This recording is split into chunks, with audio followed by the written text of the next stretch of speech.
Historically, art in Africa was seldom used for decorative purposes. It was more to give life to the many values, emotions, and customs of African people. And often others have also argued that art and culture aren't always separated, as they are one and the same. And globally, it has garnered much interest on the global stage. So this Heritage Month, we are asking, how can Africa embrace its artistic heritage, but also use it to develop the continent both socially and economically? So Jumbo, welcome, Sawubona. I am Tumelo Mothotoane, and this is #Africa.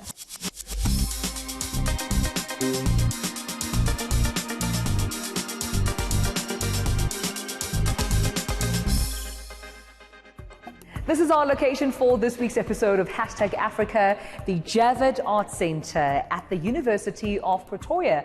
It officially opened its doors just yesterday on Heritage Day, and it aims to be the home of art in Africa.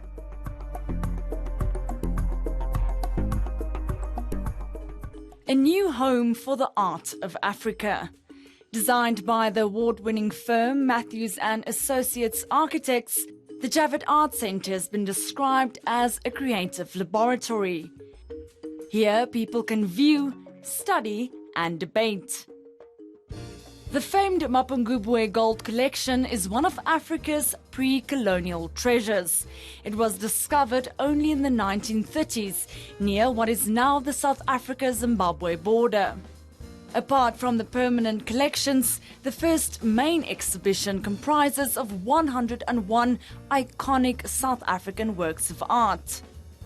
From Irma Stern's Arab Priest, which comes back to South Africa only every 5 years from Qatar, to Alex Preller's Discovery, a beautiful mural that's been hidden for years, and a range of other thought-provoking pieces.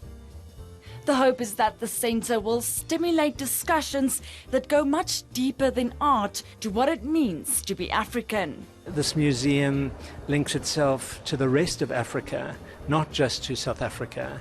And so it hopes to look at art beyond its very borders and break the myopic view that South Africans have had, and that we see, unfortunately, in these last few weeks, where South Africa still has this notion that it's not part of Africa and that the rest of Africa is to be kept out. This institution is exactly the opposite, to bring those discussions together, to understand the continuity and the language of art and what it is to be human on this continent.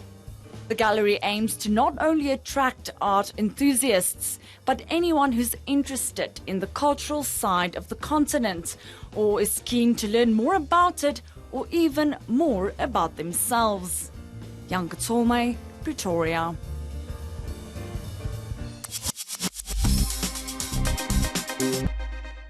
For more on the importance of preserving African art, we're now joined by the founding director of the Javett Art Centre, Mr. Christopher Till. Thank you for your time, Chris. Welcome. Thank you. Let's talk about the foundation of this art centre. When did you begin, building it? Well, the process has been somewhere in the region of about 5 to 6 years, but that was including the negotiation.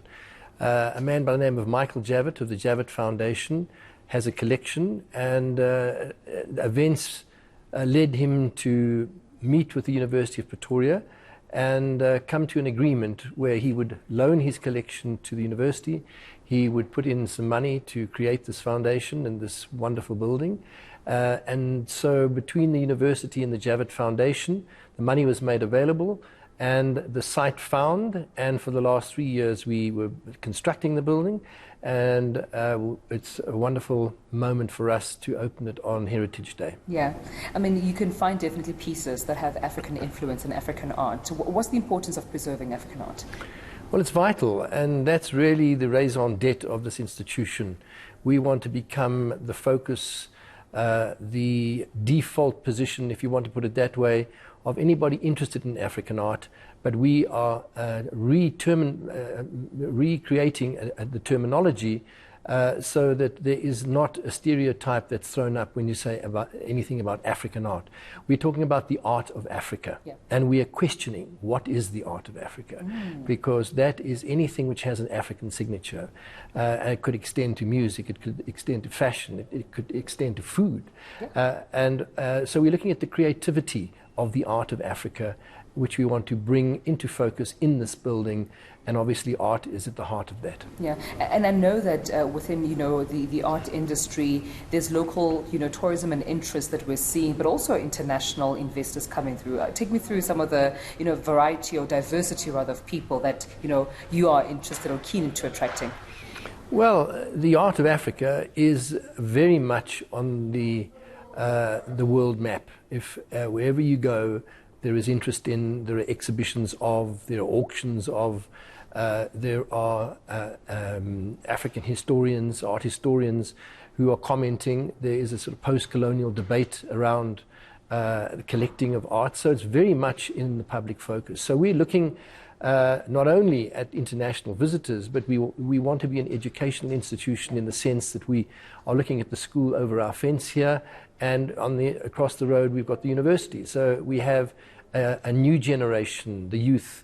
We want them to be engaged with the quest of defining the art of Africa and bringing them into this institution to demystify the art of Africa and demystify the museum experience, because people are sometimes intimidated by coming into a place like this, and we don't want them to be intimidated. We want them to come and tell us what they feel around the stuff that you see around me here, for example. Yeah, and what are some of your favorite pieces that we can find within the Art Centre? Ooh, well, this exhibition that we have here has been drawn from, I think, 38 institutions around the country, art institutions, galleries, museums, corporate collections, who we've asked to nominate what they think is their most important work.